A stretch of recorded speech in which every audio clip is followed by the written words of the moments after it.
विद्यार्थी मित्र सर्वांना शुभ सकाळ. पाठीमागच्या लेक्चरला आपण हा टॉपिक सुरू केलेला आहे, इलेक्ट्रोकेमिस्ट्री.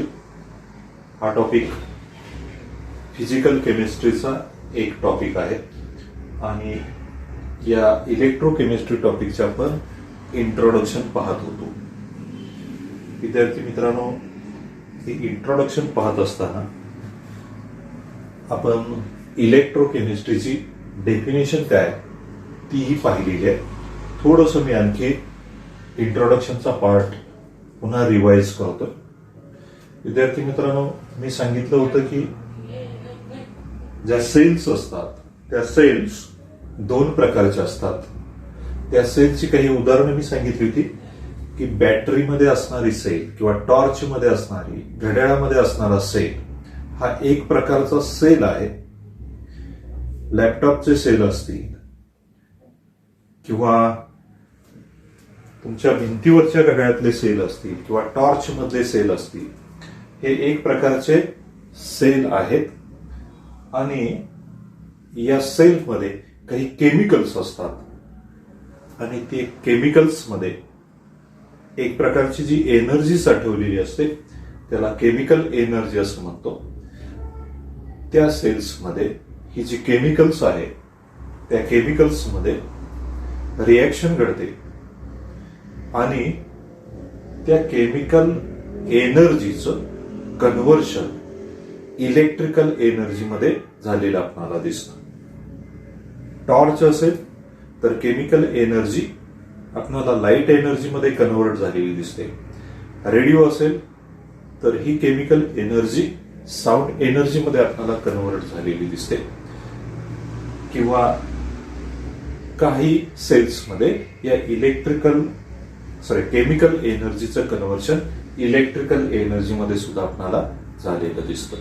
म्हणून ह्या एक प्रकारच्या सेल्स मी सांगितलं की ज्यांच्यामध्ये जी केमिकल्स असतात त्यांच्यामधल्या या केमिकल एनर्जीचं कन्व्हर्शन कशामध्ये होतं? इलेक्ट्रिकल एनर्जीमध्ये होतं. केमिकल एनर्जीचं कन्व्हर्शन इलेक्ट्रिकल एनर्जीमध्ये.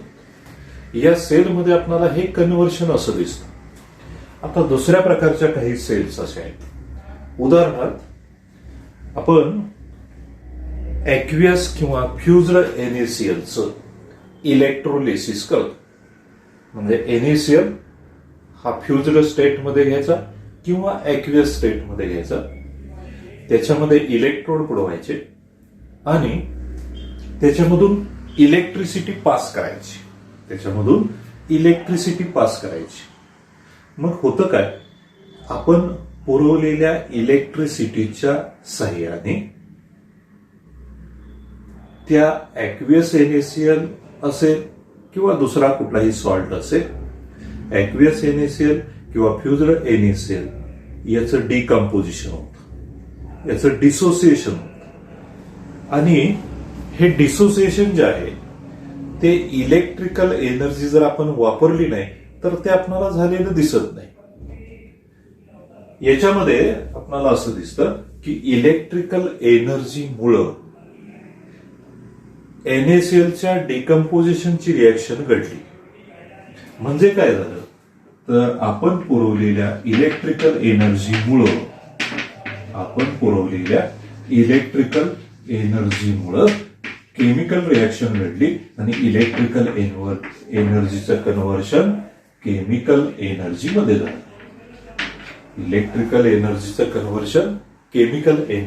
झालं. याचं उदाहरण आपल्याला बेस्ट उदाहरण असं आपल्याला सांगता येईल की आपण इलेक्ट्रो रिफायनिंग करतो. म्हणजे त्या ओर्स पासून जेव्हा मेटल्स प्युअर फॉर्म मध्ये मिळवतो, मेटलच्या प्युरिफिकेशनची जी क्रिया आहे त्याला इलेक्ट्रो रिफायनिंग असं म्हटलं जातं. आणि हे इलेक्ट्रो रिफायनिंग इलेक्ट्रिकल एनर्जीच्या मदतीने करतो. इथं आपल्याला इलेक्ट्रिकल एनर्जीचं कन्व्हर्शन केमिकल एनर्जीमध्ये झालेलं दिसतं. किंवा दुसरं बेस्ट एक्झाम्पल जर आपण बघितलं तर ते आहे इलेक्ट्रोप्लेटिंग. म्हणजे एका मेटलचं कन्व्हर्शन दुसऱ्या मेटलवरती करणं त्याचं कोटिंग करणं, त्याला काय म्हटलं जातं, इलेक्ट्रोप्लेटिंग असं म्हटलं जातं. आणि हे इलेक्ट्रोप्लेटिंग कसं केलं जातं, इलेक्ट्रिक करंटच्या मदतीनं केलं जातं. इलेक्ट्रिकल एनर्जीचं कन्व्हर्शन केमिकल एनर्जीमध्ये आपल्याला दिसतं.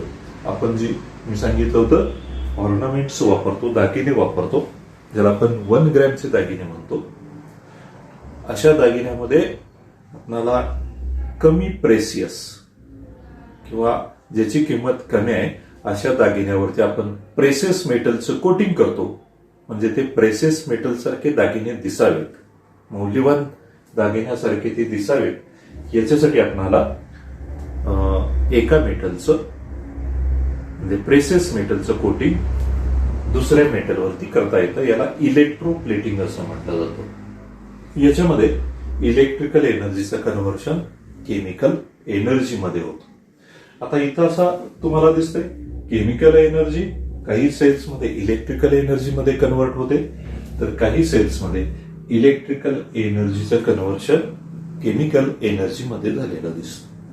हे जे इंटर कन्व्हर्शन आहे मी सांगितलं, हे जे इंटर कन्व्हर्शन आहे chemical energy into electrical energy and electrical energy into chemical energy, it is studied under electrochemistry. So it is definition काय करता येईल, it is a branch of physical chemistry that deals with study of interrelationship between chemical energy and electrical energy.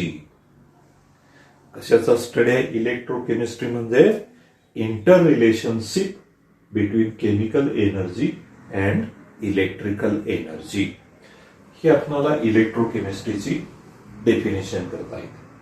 आता अजून काय, जसं मी सांगितलं की यांच्यामधलं inter relationship आपण इलेक्ट्रोकेमिस्ट्रीमध्ये शिकतो, अजून काय शिकायचं आहे इलेक्ट्रोकेमिस्ट्रीमध्ये, तर इलेक्ट्रोकेमिस्ट्रीमध्ये वेगवेगळ्या इलेक्ट्रोलाइटची जी ॲक्वियस सोल्युशन्स आहेत त्या ॲक्वियस सोल्युशनचे कंडक्टन्स काय, रेझिस्टन्स काय, याचा अभ्यास याच्यामध्ये केला जातो.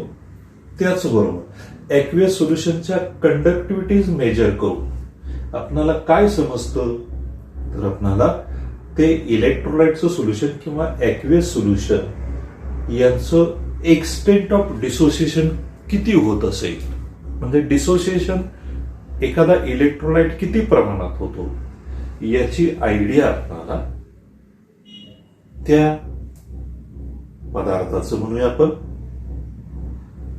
किंवा इलेक्ट्रोलाइटच्या ॲक्वियस सोल्युशनच्या कंडक्टिव्हिटीज मेजर करून आपल्याला लक्षात येऊ शकतो. आता बघा आणखी काय शिकायचं आहे या इलेक्ट्रोकेमिस्ट्रीमध्ये. मी एक असा point लिहिलाय, construction and operation.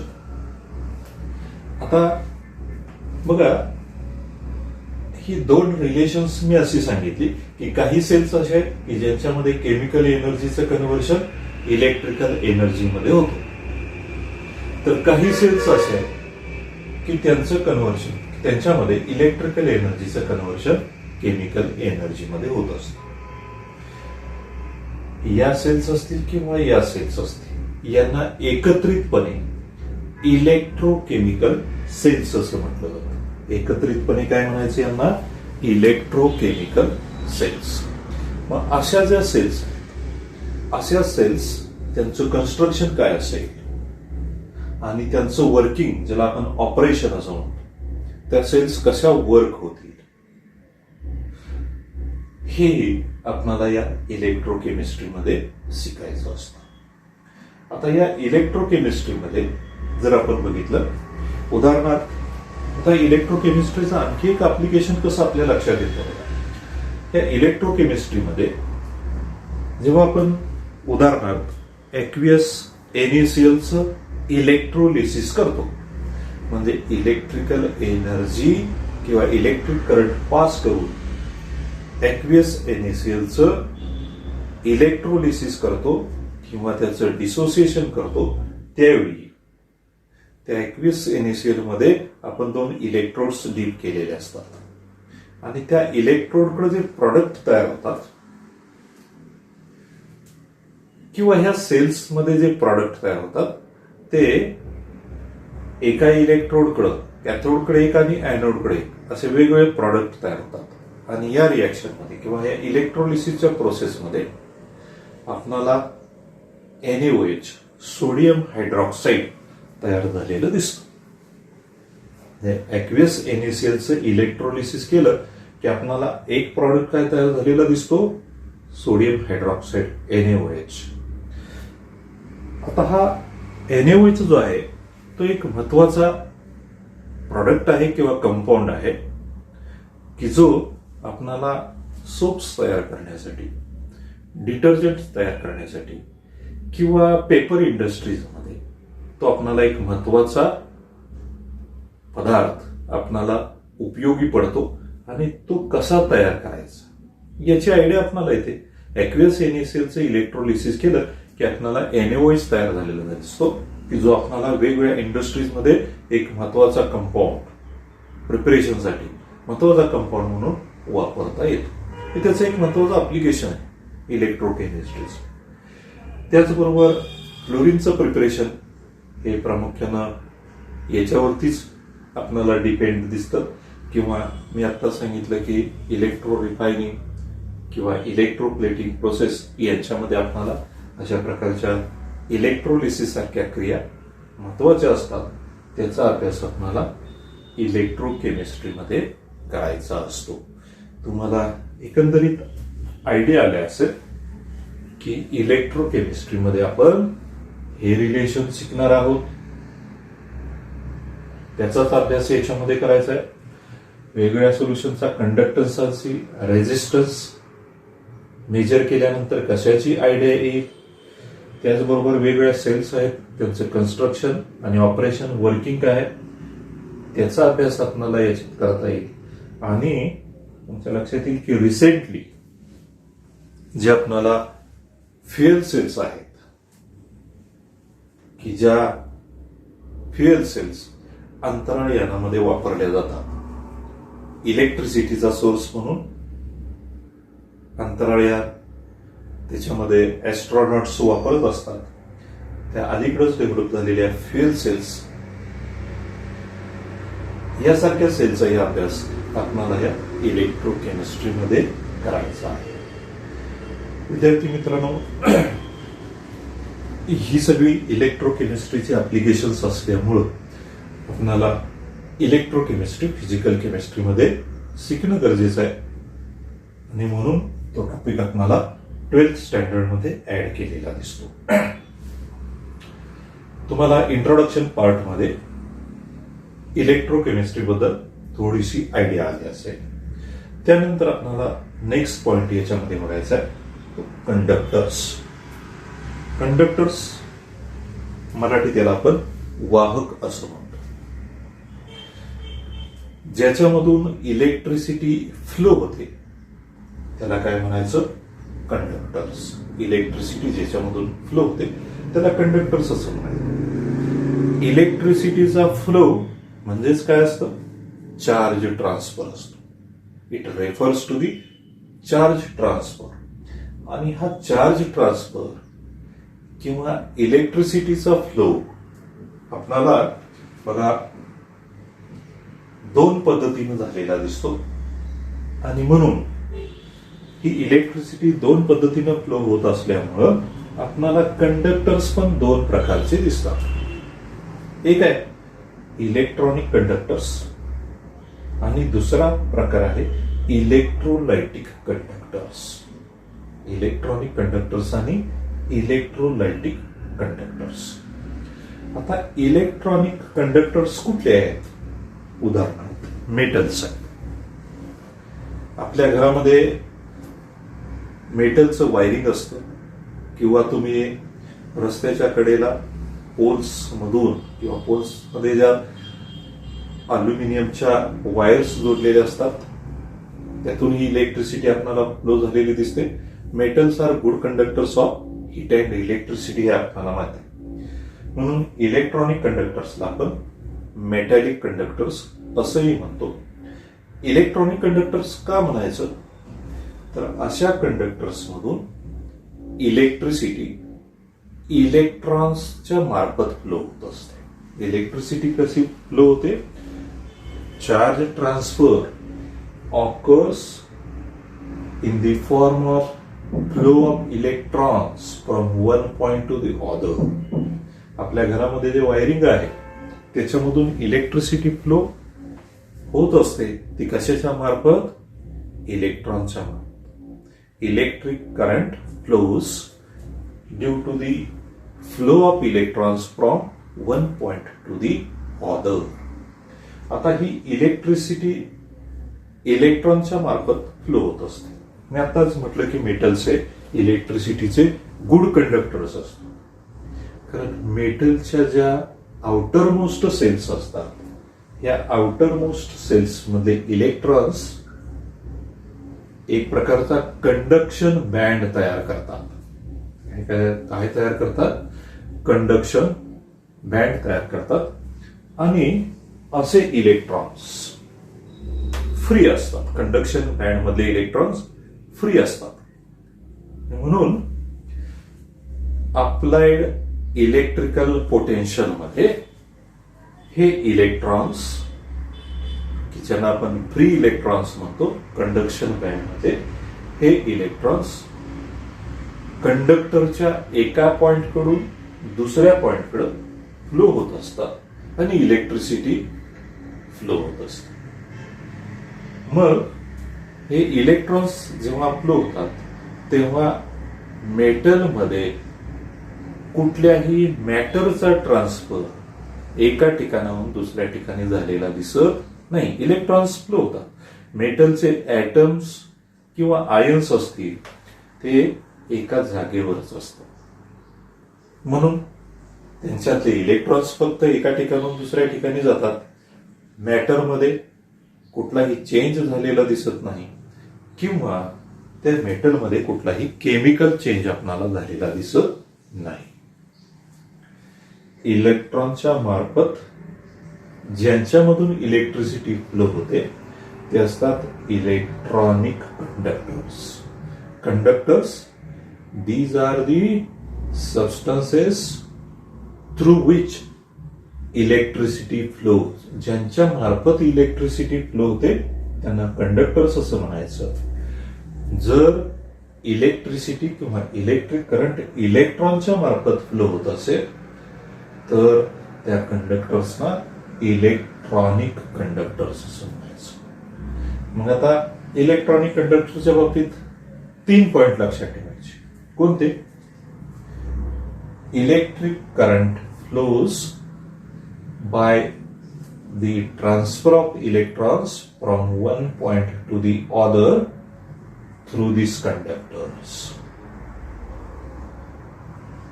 There is no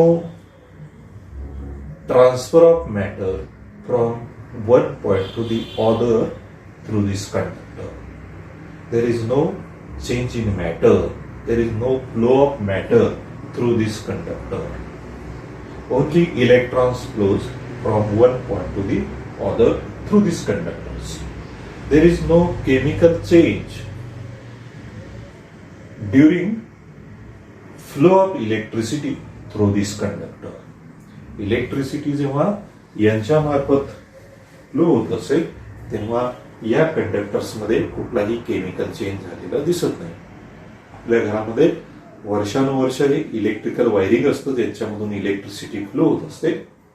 त्या वायरिंग मध्ये आपल्याला मेटलमध्ये कुठलाही केमिकल चेंज झालेला दिसत नाही. असा कंडक्टर्सना म्हणतो आपण इलेक्ट्रॉनिक कंडक्टर्स.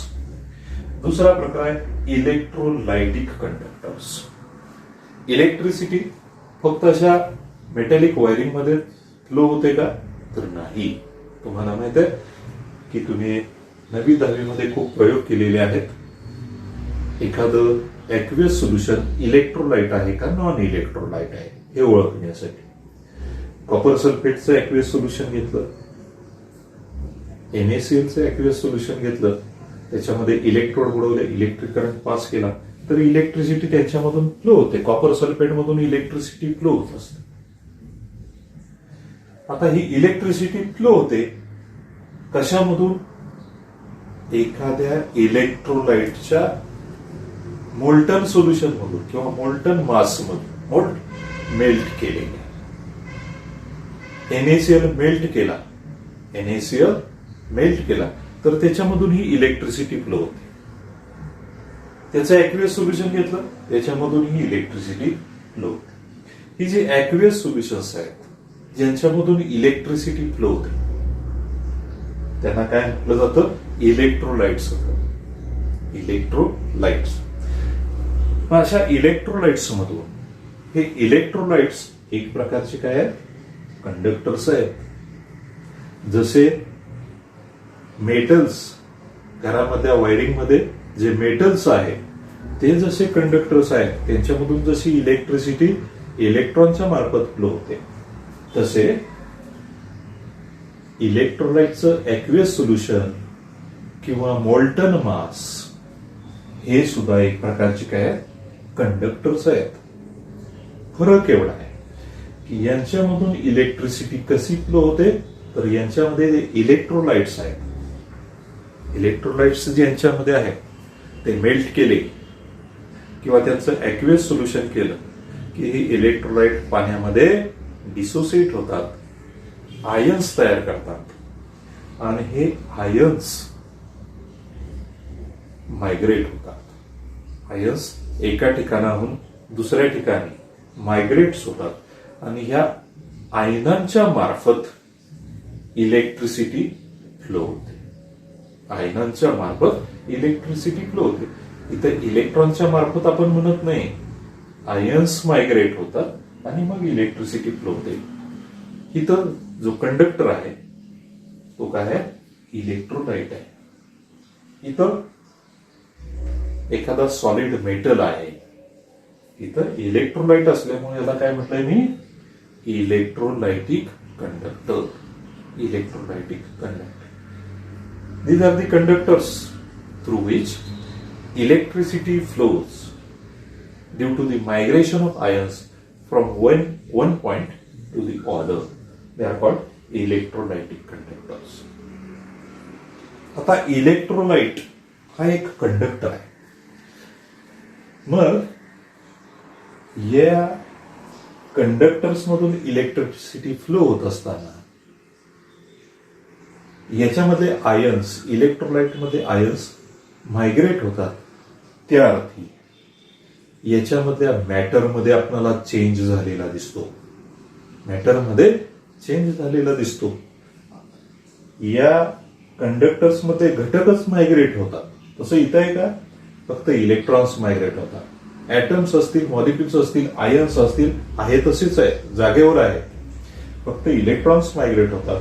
इथं मात्र यांच्यामधले घटकच मायग्रेट होतात. म्हणून मॅटरचा ट्रान्सफर झालेला आपल्याला दिसतो. Electrolytic conductors.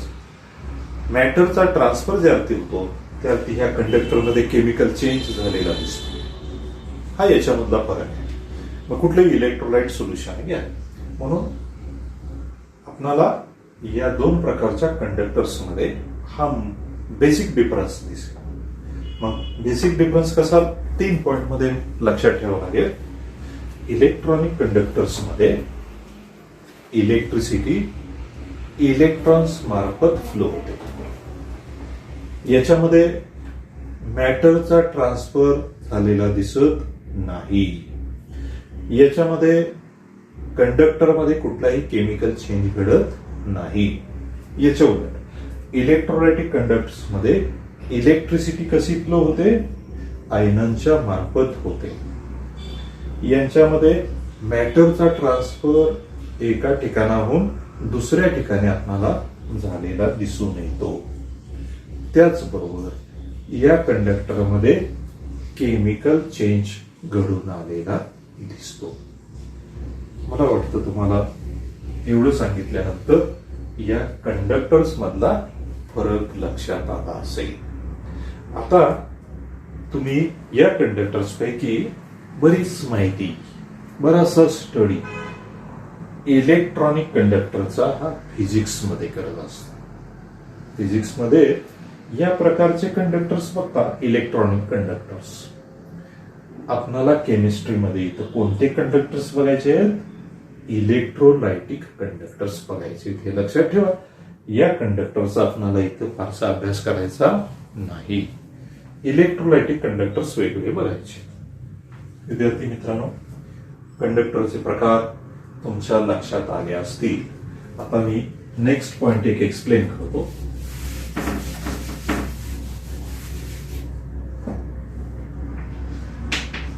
इलेक्ट्रोलाइट्स आणि नॉन इलेक्ट्रोलाइट्स हा अभ्यास तुम्ही आयोनिक इक्विलिब्रियममध्ये केलेलेच आहे. तुम्हाला याच्याबद्दल बरीचशी माहिती आहे. तरी सुद्धा या टॉपिकच्या अनुषंगाने थोडंसं डिस्क्राईब करतो मी इलेक्ट्रोलाइट्स आणि नॉन इलेक्ट्रोलाइट्स. इलेक्ट्रोलाइट्स हे इलेक्ट्रोलायटिक कंडक्टर्स आहेत. आत्ताच आपण बघितलं इलेक्ट्रोलायटिक कंडक्टर्स आहेत. यांच्यामधून आयनांच्या मार्फत इलेक्ट्रिसिटी फ्लो होत असते. These are the chemical substances which are responsible for flow of electricity in the form of ions. यांच्यामधून इलेक्ट्रिसिटी आयनांच्या मार्फत फ्लो होत असते. बघा, मी ॲक्वियस सोल्युशन घेतलं युरिया सारख्या पदार्थाचं किंवा सुक्रोज सारख्या पदार्थाचं, युरिया किंवा सुक्रोज यासारख्या पदार्थाचं ॲक्वियस सोल्युशन घेतलं तर हे जे पदार्थ आहेत ते पाण्यामध्ये किंवा ॲक्वियस सोल्युशन मध्ये आयन्स तयार करत नाहीत. आयन्स तयार करत नाहीत. जर आयन्सच उपलब्ध नसतील तर ते इलेक्ट्रोलायटिक कंडक्टर्स होतील का? नाहीत. ते इलेक्ट्रोलायटिक कंडक्टर्स नसतील. कारण या कंडक्टर्स मध्ये इलेक्ट्रिसिटी फ्लो करण्यासाठी कशाची गरज आहे? आयनांची गरज आहे. यांच्यामध्ये आयन्सच तयार होत नाहीत तर इलेक्ट्रिसिटी फ्लो होणार नाही. आता असे जे सोल्युशन्स आहेत, युरियाचं पाण्यामधलं द्रावण, सुक्रोजचं पाण्यामधलं द्रावण, यांची कंडक्टिव्हिटी जर बघितली आपण तर ती कंडक्टिव्हिटी कोणा एवढी असते? जवळपास प्युअर वॉटर एवढी असते. एवढी असते जवळपास प्युअर वॉटर एवढी. Pure water it is a bad conductor of electricity. Water कसं असतं? बॅड कंडक्टर आहे इलेक्ट्रिसिटी. म्हणून प्युअर वॉटरची जेवढी कंडक्टिव्हिटी असेल तेवढीच युरिया, सुक्रोज यांची असेल. म्हणजे ती बॅड कंडक्टर्स असतील अशा पदार्थांना काय म्हणायचं? नॉन इलेक्ट्रोलाइट्स असं म्हणायचं. त्यांना काय म्हणतो आपण? Non electrolytes.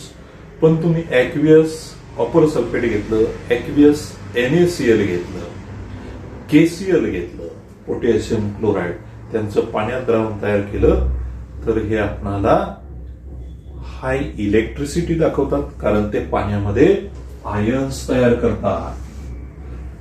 त्यांची कंडक्टिव्हिटी मेजर केली, KCl solution, NaCl solution, copper sulphate solution, पाण्यामध्ये ॲक्वियस सोल्युशन तयार केलं तर ते खूप मोठ्या प्रमाणात आयन तयार करतात की जे आयन्स इलेक्ट्रिसिटी फ्लो करू शकतात. त्यांची कंडक्टिव्हिटी प्युअर वॉटरपेक्षा खूपच जास्त असते.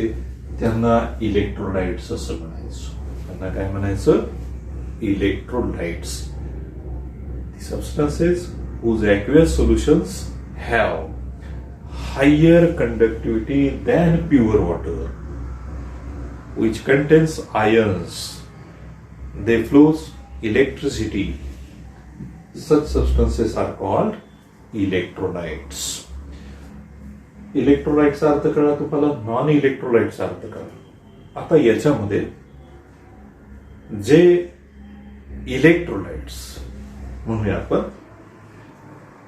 की ज्यांची कंडक्टिव्हिटी खूपच जास्त असते, कंडक्टिव्हिटी खूपच जास्त असते त्यांना म्हणायचं स्ट्रॉंग इलेक्ट्रोलाइट्स. त्यांना काय म्हटलेलं आहे? Strong electrolytes. ज्या इलेक्ट्रोलाइटची कंडक्टिव्हिटी खूप जास्त असते, याचाच अर्थ ते ॲक्वियस सोल्युशन मध्ये पूर्णपणे आयन तयार करत असतील, कम्प्लीट आयोनाइज होत असतील, तर त्यांना म्हणायचं strong electrolytes. Strong acids, salts, strong bases हे सगळे काय आहेत? स्ट्रॉंग इलेक्ट्रोलाइट्स आहेत. हे आपण आयोनिक इक्विलिब्रियम मध्ये पाहिलेलं आहे.